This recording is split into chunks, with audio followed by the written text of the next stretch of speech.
Berlin, 1960. Sebuah kota yang terlahir kembali, berdenyut dengan kehidupan dan arsitektur modern. Sebuah bukti kemajuan dan persatuan. Mobil-mobil Eropa meluncur di jalan-jalan tempat orang-orang berpakaian modis berjalan-jalan, simbol dari suasana kosmopolitan. Tampilan toko bersinar dengan teknologi canggih, sebuah kemenangan kolaborasi dari negara-negara Eropa bersatu. Anna, seorang jurnalis muda Amerika, tiba, matanya membesar melihat keharmonisan dan kemakmuran yang tak terduga. Kehidupan kota yang semarak saat ini sangat kontras dengan sejarah yang dilanda perang yang terukir dalam benaknya. Tokyo, 1975.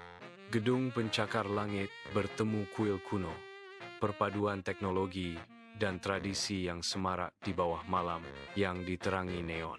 Di dalam laboratoriumnya, Hiroshi, seorang insinyur Jepang, bekerja lembur, didorong oleh visi energi berkelanjutan.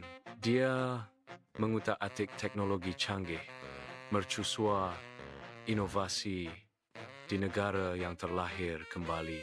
Hiroshi berhenti sejenak, merenungkan jalan yang telah ditempuh Jepang, bebas dari beban masa lalu.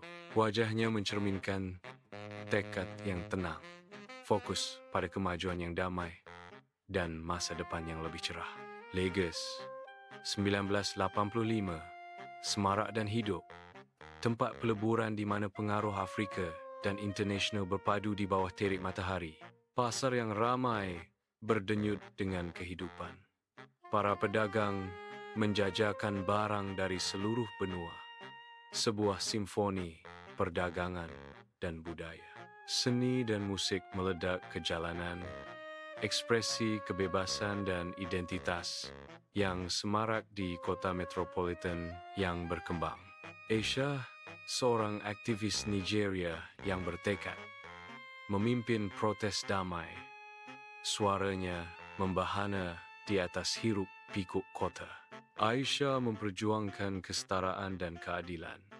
Semangatnya yang tak tergoyahkan adalah mercusuar harapan di dunia yang berubah dengan cepat.